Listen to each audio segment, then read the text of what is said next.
سے الگ ہے سب سے جدا، سنو ایک نئی آواز، باتیں نئی ہے نیا انداز، سنو ایک نئی آواز، دل سے ہے آپ کے ساتھ نیا ہے یہ پیش قدم۔ السلام علیکم، پیش قدم کا ایک اور شمارہ لے کر ہم حاضر۔ میں ہوں آپ کا میزبان توقیر حسین اور میں ہوں نورین فاروق۔ آج کے شمارے میں بات ہوگی حاملہ عورتوں سے متعلق، اور جانیں گے حاملہ عورتیں کیسے اپنا خیال رکھ سکتی ہے۔ کیونکہ پہلے کیا ہوتا تھا کہ مطلب یہ گھر میں ہی مڈ وائز ہوتی تھی، یہ ڈیلیوریز وہیں پہ دیتی تھی، پرولونگڈ لیبر ہوتا تھا۔ اور ہمارے ٹیلنٹ سیکشن میں سنیں گے بلڈ راکس کی ایک انوکھی پیشکش۔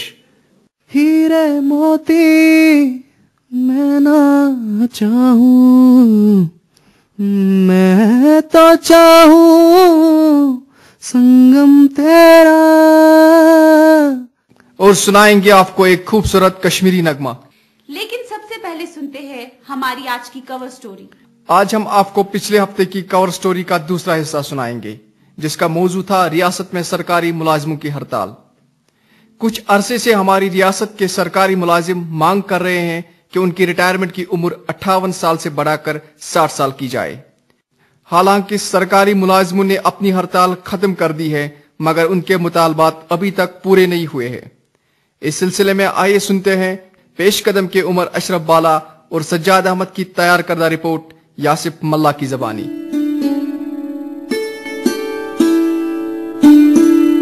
سامعین، اگرچہ ہڑتال کا خاتمہ ہو گیا ہے، لیکن پریشانیوں کا خاتمہ ابھی تک نہیں ہوا اور ملازمین کے مطالبات ابھی تک پورے نہیں ہوئے۔ کشمیر میں روزگار سے متعلق بحث کے دو مضبوط پہلو ہیں۔ ایک نظریہ کشمیری بے روزگار نوجوانوں کا ہے، جو کہتے ہیں کہ ریٹائرمنٹ کی عمر میں اضافے سے سماج کا نقصان ہو سکتا ہے۔ میں سمیر احمد اونتی پورا سے بول رہا ہوں، میری کوالیفیکیشن ایم ہے جی۔ ابھی تک بہت سارے جگہوں پہ میں نے اپلائی کیے ہیں، لیکن کیا ہے کہیں پہ مجھے کال لیٹر نہیں مل رہی ہے۔ بہت ہی نا انصافی ہے ہماری یوتھ کے لیے، جہاں پہلے سے ہی اتنے بے روزگار بیٹھے ہوئے، 2 سال میں کتنے اور بے روزگار بڑھ جائیں گے۔ یہ لوگ غریب نوجوانوں کا گلا کاٹ دینا چاہتے ہیں۔ اور سرکاری ملازمین کا ماننا یہ ہے کہ ریٹائرمنٹ کی عمر میں اضافہ ضروری ہے۔ اونتی پورہ کے مشتاق احمد ٹاک، جو کہ ایک گورنمنٹ ٹیچر ہے، کا کہنا ہے کہ کشمیر میں موجودہ قوانین غیر منصفانہ ہے۔